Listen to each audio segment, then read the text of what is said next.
Conseil d'aujourd'hui a pris de grandes décisions, notamment en ce qui concerne la gestion des fonds nationaux. Il faut dire que l'État a mis en place des fonds nationaux pour accompagner le financement des entreprises structurantes pour notre pays. Le constat qui a été fait est qu'il y a plusieurs fonds avec des thématiques différentes et il se trouve qu'il n'y a pas une bonne coordination entre ces différents fonds et il est également noté que ces fonds tels qu'ils se présentent n'arrivent pas à financer efficacement l'économie. Quoi qu'on ait remarqué que ces 2 dernières années, il y a eu quand même beaucoup d'efforts dans l'accompagnement des entreprises structurantes dans le secteur privé à travers des fonds comme le FBDS ou les fonds Dumoukafa. Aujourd'hui, la décision qui a été prise, c'est de fusionner les fonds en 4 grands fonds. Le premier fonds, ça sera le fonds burkinabé de développement économique et social, Tongo. Tongo, c'est bien sûr en langue morée.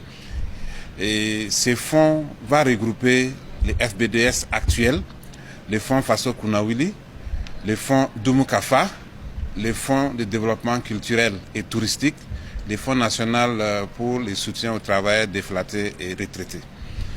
Également, le deuxième fonds, c'est le fonds d'assistance sociale et de solidarité qui va regrouper les fonds d'assistance judiciaire et le fonds national de solidarité et de résilience. Le troisième fonds, c'est le fonds de soutien à l'éducation et à la recherche qui va regrouper 3 fonds, le FONER, le FAFPA et le fonds RID qui est le fonds qui soutient donc la recherche. Et le dernier, c'est le fonds de soutien au sport et à la presse privée qui va regrouper donc les fonds d'appui à la presse privée et le Fonds national de promotion des sports et loisirs. Donc il y aura ces 4 grands fonds qui vont prendre les attributions des fonds existants.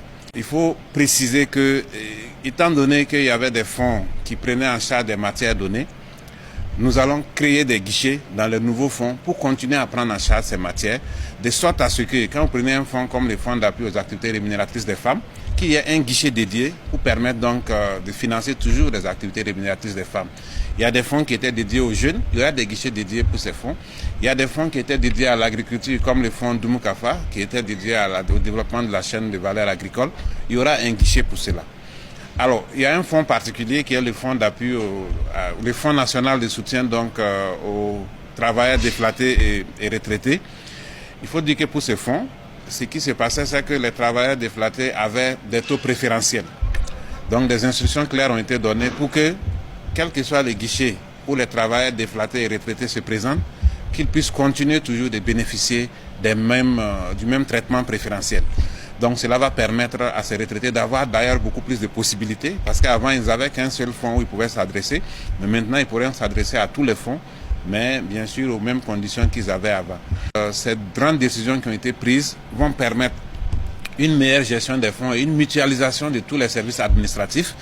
Ils vont permettre aussi de donner plus de capacité aux fonds pour pouvoir financer des projets structurants. Et des instructions fermes ont été données pour que les projets à mettre en priorité soient des projets de transformation, notamment de transformation des produits agricoles, mais également d'autres projets, mais essentiellement axés sur l'industrie, notamment en ce qui concerne donc le Fonds burkinabé de développement économique et social. Donc c'est vraiment pour accompagner toute la dynamique d'industrialisation. Vous avez dû constater que ces 2 dernières années, il y a eu beaucoup de développement industriel, que ce soit donc au niveau de l'État, mais également au niveau du privé.